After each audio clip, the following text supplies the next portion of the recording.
आगे चलते हैं क्रिकेट की बात। बिल्कुल ऐसे क्रिकेट की बात करें तो टी20 सीरीज़ जीतने के बाद शाहीन जो है वो टेस्ट सीरीज़ पर नज़रें जमा चुके हैं। उन्हें लगता है कि अब वो ये भी जीत जाएंगे और देखना यही है कि हम किस तरह का खेल खेलते हैं। पाकिस्तान और जिम्बाब्वे की टीमें आज पहले टेस्ट मैच में मद्दे मुकाबिल होंगी। बिल्कुल ऐसे ही मैच हरारे टेस्ट जो स्पोर्ट्स क्लब है वहीं पर होगा। पाकिस्तानी वक्त के मुताबिक दोपहर 12:30 बजे ये शुरू होगा। अब से तकरीबन 1 घंटे बाद जो है टॉस भी हो जाएगा और जनूबी अफ्रीका के खिलाफ होम टेस्ट सीरीज़ में सेंचुरियां स्कोर करने वाले पाकिस्तान के 2 बैट्समैन फवाद आलम और मोहम्मद रिजवान जो हैं वो सीरीज़ में नुमायां कारकर्दगी दिखाने के लिए पुरज़्म। मैशाल मेरे से पूछ रही थी कि मिडिल ऑर्डर का क्या करेंगे। मैं क्या हमने तब्दील ही कर दिया, फिक्र ही छोड़ दिया हमने। पूरा मिडिल ऑर्डर जो है ना लेकिन अब कारकर्दगी देख लेंगे कि क्या रहती है मिडिल ऑर्डर अब बेहतर हो पाता है या नहीं हो पाता। हमारे साथ ही इरफान हमें ज्वाइन कर चुके हैं। अस्सलाम वालेकुम इरफान, कैसे हैं आप? इरफान कैसा देख रहे हैं, क्या होने जा रहा है? तब्दीलियां भी की गई, मिडिल ऑर्डर तो टोटली उसके लिए आपने खिलाड़ी बदल दिया। अब क्या समझते हैं हम अच्छा खेल पेश कर पाएंगे? अगर आप साउथ अफ्रीका की सीरीज याद होगी तो मोस्ट लाइकली सेम टीम होगी। टेस्ट टीम हुई है। हाँ, टेस्ट टीम के अंदर कोई ऐसा चेंजिंग नहीं है। सिर्फ जाहिद महमूद की इंडक्शन हो रही है यासर शाह की जगह पे। उसके अलावा कोई ऐसा चेंजिंग नज़र नहीं आ रही। ओपनर वही जाएंगे, इमरान भट्ट और दूसरा आबिद अली जाएंगे। और आपको पता है फिर जो हमारा मिडिल ऑर्डर है। क्या इसमें रिजवान को ट्राई किया जा सकता है एज एन ओपनर? नहीं, मेरा ख्याल है इस पे जो उनकी परफॉर्मेंसेस हैं ख़ास तौर पे नंबर 6 पे आके वो बहुत ज़बरदस्त है। तो उसको ये चेंज नहीं करेंगे और स्टेबिलिटी का रोल वो और जो फ़हीम देते हैं आके वो मेरा ख्याल है बहुत इंपॉर्टेंट जगह है। मेरा नहीं ख्याल उसको वो चेंज करना चाहेंगे। अच्छा, तो क्या आपको लगता है कि जो भी टॉस जीतेगा वो क्या फैसला कर सकता है? हरारे में क्या होता है? बैटिंग पिच होती है? देखिए, नॉर्मली तो जो इनकी पिच है वो लेटर ऑन स्पिनिंग ट्रैक बनती है जो जिम्बाब्वे की है। 4th इनिंग ओबियसली ज़रा मुश्किल होगी। तो मेरा ख्याल है जो भी टॉस जीतेगी पहले बैटिंग करेगी, क्योंकि 4th इनिंग्स कोई भी नहीं खेलना चाहेगा। और मेरा ख्याल है कि टेस्ट में तो पाकिस्तान को इतना ज़्यादा जो ब्लड प्रेशर की आप हमेशा बात करते हैं T20 में वो नहीं आना चाहिए। इजीली ये मैच जीतना चाहिए और मेरा ख्याल है जो भी टॉस जीतेगा वो पहले बैटिंग करेगा। अच्छा, अगर ये स्पिन विकेट बन जाएगी, हमारे पास ऑप्शंस क्या हैं 4थी इनिंग्स के लिए? स्पिनर्स कौन से होंगे? नहीं, एक तो वो ओबियसली नुमान बड़ी अच्छी बॉलिंग की है, नुमान होंगे और साथ ये जाहिद महमूद को इंडक्शन हो रही है तो 2 स्पिनर ये होंगे। फिर शहीन शाह अफरीदी हैं, हसन अली हैं सॉरी, और साथ हमारा साथ वो फ़हीम अशरफ है। तो 5 बॉलर्स का अटैक होगा, 3 पेस बॉलर होंगे और 2 स्पिनर के साथ पाकिस्तानी टीम जाएगी। तो हम बैटिंग लाइन इस वक्त हमारी मजबूत है या फिर हमारी बॉलिंग लाइन मजबूत है? हम किसके बलबूते पे हम समझते हैं कि हम जीत जाएंगे? देखिए, असल जो प्रॉब्लम पाकिस्तान को सॉरी सबसे ज़्यादा आ रहा था वो हमें बॉलिंग के अंदर आ रहा था। बॉलिंग के अंदर हमारे बॉलर्स जो थे वो 10 विकेट नहीं ले पा रहे थे किसी भी इनिंग्स के अंदर। हम देखते थे 7-8 लेते थे, अगर फर्स्ट इनिंग्स में ले लेते थे तो सेकंड इनिंग्स में हम आउट नहीं कर पा रहे थे। कभी भी टेस्ट मैच आप जीत नहीं पाते जब तक आप 20 आउट ना करें। ऐसे ही वो एक जो रोल अदा किया वो हसन अली ने किया आके। हसन अली ने आके लास्ट टेस्ट मैच में 10 आउट किए क्योंकि पेस बॉलर आउट नहीं कर रहे थे। यासर शाह अगर परफॉर्म करते थे पाकिस्तान जीत जाता था, अगर वो नहीं आउट करते थे। जिस तरह एक मैच यासर शाह और नुमान ने जिताया, बट फास्ट बॉलर की तरफ से हसन अली की परफॉर्मेंस बड़ी आउटस्टैंडिंग रही और वो जो एक चीज़ थी वो लैक कर रही थी। उससे पहले ये रोल समहाउ अब्बास अदा कर रहे थे। अब्बास का भी बड़ा ज़रूरी है बात करना क्योंकि अब्बास आपके लास्ट 2 ईयर से बेस्ट बॉलर थे और वो एक वाइड बॉलर थे जो टॉप 10 के अंदर भी रहे, फिर टॉप 15 में भी रहे।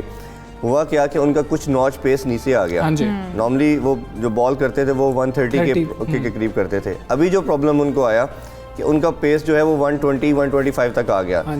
उसमें आपकी सीम और स्विंग अगर हो तो लेकिन 5, 6, 7 नॉच नीचे आ जाता है आपका पेस, तो बैट्समैन के लिए वो स्विंग कुछ भी मैटर नहीं करती, वो आसान हो जाता है। और अब्बास को कर क्या रहे थे ये तमाम बैट्समैन थोड़ा सा 2 स्टेप आगे आ रहे थे और वो बड़ा इजीली उनके पेस को कैटर कर रहे थे और वो हिटिंग कर रहे थे।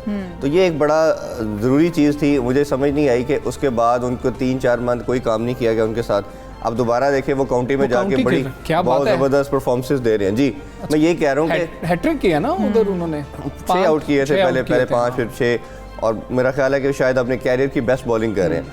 अब मुझे ये समझ नहीं आती कि जो दूसरे काउंटी के कोचेज़ हैं वो उसके साथ काम कर रहे हैं और उससे परफॉर्मेंसेस ले रहे हैं। ठीक है, वो उसकी स्किल को जानते हैं क्योंकि अब्बास जो है ये मोहम्मद आसिफ या मैगराट टाइप का बॉलर है। ठीक है, आप उससे ये नहीं एक्सपेक्ट कर सकते कि वो 140-150 की बॉल, बट आपने कुछ नॉच ऊपर लाना था उसका पेस, तो आपने उसके साथ काम किया। साहब मौजूद थे, उनका काम ही ये था कि फास्ट बॉलर को तैयार करते। उन्होंने कहा कि भाई तैयार हो क्या हो, वो उन्होंने कहा जी खुद तैयार होके आए।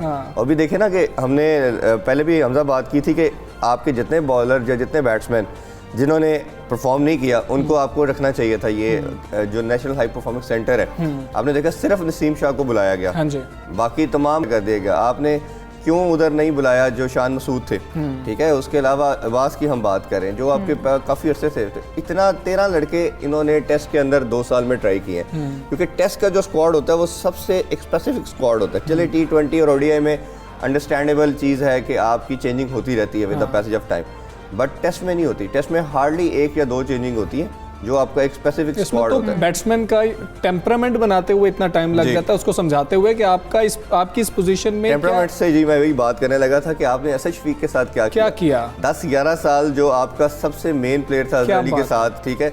और आप कह रहे थे कि वो मिसबाह के बाद यूनुस के बाद वो स्टेबिलिटी का रोड और टेक्निकली, और कहते थे टेक्निकली मोहम्मद यूसुफ के बाद सबसे स्ट्रॉन्ग प्लेयर। और आप देखें ना Mohammad Yusuf high performance centre में मौजूद हैं, हाँ। और वो शुरू से उनको प्रेस करते आए थे। तो क्या मोहम्मद यूसुफ की इतनी से नहीं है कि वो असद को बुला सके और कहे जी मैं आपको प्रिपेयर करके देता हूँ। ये जो सर झुका के जॉब करने वाला अलमिया है ना पाकिस्तान का, मेरा ख्याल है इससे थोड़ा बाहर निकलना पड़ेगा। यस बॉस को छोड़ना पड़ेगा। कैमरे के ऊपर आते थे, बातें कुछ करते थे ये सारे, जब कैमरे के आगे आते हैं तो वो रोल मिल जाता है। जब रोल मिल जाता है, जॉब मिल जाती है, तो अपनी जॉब सिक्योरिटी के चक्कर में पड़ जाते हैं, ना कोई बयान आता है। नया बॉल कौन करेगा शाहीन के साथ जो स्पेशलिस्ट है? स्पेशलिस्ट नहीं है हमारे पास, कौन करेगा? हसन से ही लेंगे ओबियसली, हसन से कुछ ओवर करवा के, लेकिन ऐसी कंडीशन के अंदर वो बेहतर बॉल करता है फ़हीम अशरफी। तो फ़हीम को रखने का मकसद भी एक ये है कि वो बॉल सीम और स्विंग थोड़ा अच्छा कर लेते हैं। बट मेरा नहीं ख्याल कि इन पिचेस के ऊपर आपको कोई ज़्यादा सीम या स्विंग मिलेगी इनिशियली। अच्छा, हार्डली हुआ भी तो 5-6 ओवर। फवाद आलम की बात कर लेते हैं, अजहर अली की बात कर लेते हैं। अच्छा मौका है उनके पास अपने आप को साबित करने का, क्या नए खिलाड़ियों को भी मौका देना चाहिए कि वो आगे आए, खेल दिखाएं? देखिए पुराने तो बहुत कोशिश कर रहे हैं कि नए आए सारों का वो मौका देने की पूरी कोशिश कर रहे हैं। देखिए फवाद आलम को बिल्कुल सलूट बनता है कि जिस तरह उसने 11 साल अपने कैरियर में वेट किया, और हमेशा मेरी अपने शो में मैं बात करता हूँ डिफरेंट क्रिकेटर्स के साथ कि इतना पेशेंस कोई नहीं दिखाता। हाँ, बिल्कुल। लेकिन अभी हमारे कई प्लेयर जो हैं वो यूएसए की टीम की तरफ चले गए, ठीक है। 1-2 चले गए, समी असलम चले गए, 4-5 लड़के क्यू में। हाँ जी। तो वो भी आपको बहुत जल्द नाम उनके भी सामने आ जाएंगे। जुनैद का नाम चले, क्या जुनैद का नाम आ रहा है? अब तो मोहम्मद आमिर का नाम भी आ रहा है उसमें। नहीं अभी अर्ली टू से, बट देखें लेट्स सी, वो भी जब तक आ ना जाए मेरा नहीं ख्याल किसी का नाम लेना चाहिए। तो बताने का मकसद ये है कि आपको इस तरह अपने लड़कों को लेके चलना चाहिए। और जो सिर्फ फवाद की बात कर रहे थे, उसने न्यूजीलैंड में भी परफॉर्म किया, इधर भी आके शो किया, और बहुत ज़बरदस्त किस्म का। अजहर अली को ये रोल लेना पड़ेगा, उसको ये ऑनर्स उठाना पड़ेगा कि वो आपके सबसे सीनियर मेंबर हैं और कैप्टन भी रहे हैं टीम के। हाँ जी। बट उनसे पैचेस में परफॉर्मेंस आती है, 2-3 टेस्ट मैचेस की सीरीज होती है, तो एक वो 100 कर देते हैं, बाकी 4 मैच इनिंग्स के अंदर वो 10-15-8 करके आउट हो जाते हैं। तो ये उनसे एक्सपेक्ट नहीं किया जा रहा। ये उनके लिए मेरा ख्याल है कि 1-2 सीरीज़ उनके कैरियर की मेक एंड ब्रेक वाली सीरीज होंगी। ये सीरीज या 1-2 नेक्स्ट डिसाइसिव होंगी कि क्या करना है होगी, क्योंकि 300 स्कोर किया है उन्होंने। हाँ मतलब अगर तो वो इस बर्डन को उठाते हैं और लेके चलते हैं तो फिर मेरा ख्याल उनकी जगह बनती है। अदरवाइज अगर आपने इस तरह की परफॉर्मेंस के साथ चलना तो फिर आप किसी यंगस्टर को चांस दें। आज ही तो 2 साल ठीक है, अजहर अली को भी जो है बहुत ज़्यादा आज अब खुद को साबित करना होगा। इरफान बहुत शुक्रिया आप आए, मुझे और इशाल को इजाज़त दीजिए इस उम्मीद के साथ कि पाकिस्तान अच्छा खेल पेश करेगा इंशाअल्लाह। और इसके साथ हमें इजाज़त लेते हैं। अल्लाह हाफ़िज़।